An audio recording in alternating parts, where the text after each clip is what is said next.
Welcome to Donmar TV News Channel. Ito, napaka-obvious na nito ha. Ewan ko ba? Ito napaka-obvious na kasi sabi ni Spokes Rocky, ang hamon ko doon sa mga meron pang mga armas at sumusuporta doon sa mga may armas, nasaan na po ang pagmamahal sa bayan na hinahayaan natin ng Pilipino na pumatay ng kapwa Pilipino? Correct nga naman. Bakit natin nahayaan itong mga may armas na ito na illegal? Alam naman nating illegal, hinahayaan natin. Abay, sagot nito. Kung ang Duterte administration, PNP, AFP, NTFL talagang nagmamahal sa Pilipino, silang dapat magbaba ng armas laban sa mamamayang Pilipino.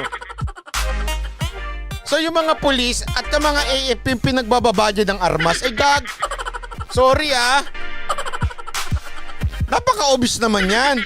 Pabababain mo ng armas ang PNP at AFP? Ete, anong gusto mo? May armas yung mga rebelde. Napakasira naman ang ulo nito. Pasensya na. Sabi ko nga nung nabasa ko to. Oh, wala nang palusot. Ito talaga, lantara na. Lantara na yung pagsasalita na hindi pinabababa ng armas. Abay, loko-loko pala. Pagbabain daw ng armas itong mga kapulisan natin, pambihirang buhay ireo. Hindi nga naman bugok din ito no? Gusto niya siguro yung mga rebelde lang ang may armas.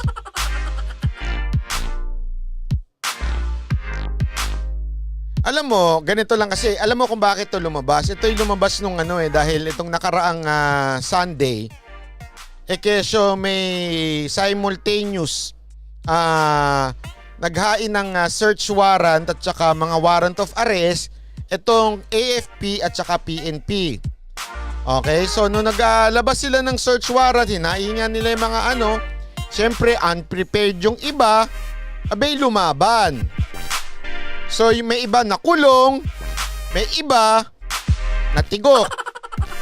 Hindi kasi lumaban nga ang gusto siguro nila pag lumaban, ay sandali lang ho. Wag ho kayong lumaban. Baka ho kayo matigok. Siguro ganun ang gusto nila. O kaya, sandali lang ho. Mahal ho kayo ng AFP, PNP. Kami na ho ang magbababa ng armas. Habang kayo may armas na hawak. Ganun ba ang gusto mo, Madam Castro? May saltik ka pala kung ganun ang gusto mo. Makikiusap pa sa'yo yung sabihin nila, ay, ibababa ko na ang armas ko dahil ikaw may armas. Kunwari, may nahuli sila. Maghain sila ng search warrant nila. Sila magbababa ng armas, te. Ano ba ito? Ano ka naging congresswoman? Napaka-obvious naman yan. Ganito na lang ho. AFP and PNP, kayo na lang ho ang sumuko. Wag na ho yung mga rebelde ang sumuko, kayo na lang. At ang masakit dito, ang sinasabi pa nila, ang sinasabi pa nila, kesyo ang may problema daw, hindi naman daw yung mga yan rebelde. Sila naman daw ay mga aktivista lang. Ang aktivista pala ngayon may dala ng armas. Ganun ho ba ang patakaran ngayon ng mga aktivista? Ano na ho ba sila ngayon? Armasado na ba sila? Armasado? Ano yun? Parang sarsado lang Ganun na ho ba ngayon ang protocol ng mga aktivista may dalang armas? Kasi sa totoo lang ang dali-dali naman yung ang dali-dali naman nung i-video. Kung sa tingin ninyo hindi kayo lalaban at wala kayong armas, ba't di kayo maglabas ng video? Kasi nga ho, alam naman nating meron talaga. Ang dali-dali ho mag-video tapos sasabihin, kasi meron namang hindi mga, merong mga nakulong kasi hindi naman lumaban. Merong mga nahuli, buhay, hindi kasi lumaban. Pero meron talagang mga lumaban din dahil tigas ulo. So paano yung pag lumaban? Ano sasabihin? Ng mga PNP at AFP, sabihin nila, baba na ho kami ng armas dahil mahal po namin ang mamamayang Pilipino. Kami na po ang susuko. Grabe ho, At ito hindi ho to biro Actually, ito ho ang matindi. Ito ang dapat talagang kinukundina at dapat dinidemanda. Ito. Dapat to talaga ito ang dinidemanda at inaano ng ating pamahalaan. Alam niyo kung bakit? This is not good, honestly. Para tawagin mong ang legit operation, sabi nga ni Sinas napakahirap pong kumuha ng search warrant o kaya warrant of arrest sa mga sa husgado. Napakahirap po nung kumuha. Ibig sabihin ho nun, nakakita ng sapat na dahilan ng husgado para ho maghain ng search warrant o di kaya warrant of arrest. Ibig sabihin may sapat na dahilan kaya sila mag-i-issue nito. Tapos sasabihin mo massacre ka agad. Sabi nga ni Spokes Roque, ba'y dapat kung sasabihin mong massacre, patunayan mo. Kasi kung hindi mo papatunayan yan, maaari kang managot sa batas. Hindi porket vice president ka, hindi ka mananagot sa batas. Sa totoo lang, sabi to siya dito Sabi to siya, sa tingin ko, sabi nga ni Spokes Roque, kasi ito literal na sinasabi mo, ang mga kapulisan at AFP, minasakir yung mga yon. Medyo hindi ho ata tama yun. That is blasphemous. That's exaggeration. Napaka-irresponsableng salita ho yung ibinibigay ninyo, Madam Robredo.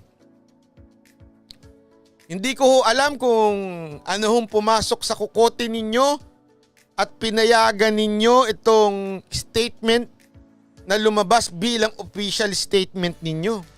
Kasi sigurado ko ginawa lang ito ng mga PR mo dyan tapos inaproban mo. Madam, para sabihin mo na massacre ng AFP at PNP yung mga hinaian ng search warrant o kaya warrant of arrest, ate, medyo matinding pagbibintang po yun Matindi ho yun.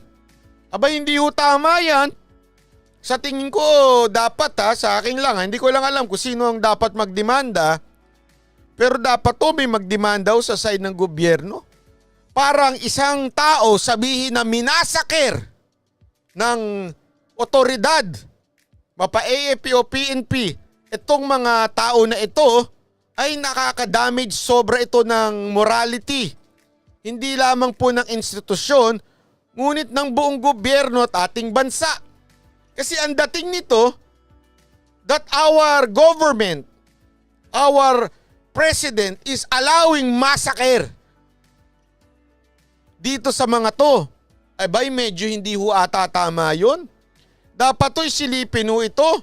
Hindi ko alam kung sino ang dapat sumilip nito. Solgen ba? O yung ano ba ito? Yung nasa ilalim ng anti-terror law? Yung anti-terror council.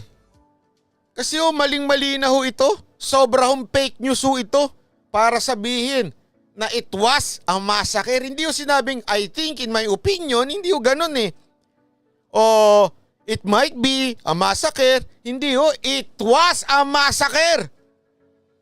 Napakatupit ho nito. Sana ho yung nasa gobyerno natin gumalaw-galaw ho. Wag ho kayong matakot na sampa ng kaso to itong Aling Lenny na ito.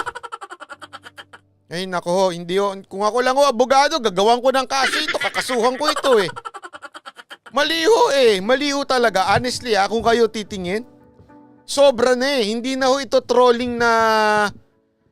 Ito tanungin ko kayo, ito ba yung sinasabi ninyo, Madam Robredo, na constructive criticism? Ito ba yun? Constructive? Paano naging constructive criticism yan? Nasabihin mong massacre ang ginagawa ng PNP, AFP doon sa nangyari dyan sa mga paghuli, sa mga rebelde. Sa katunayan nga, binabaluktot nga ng media.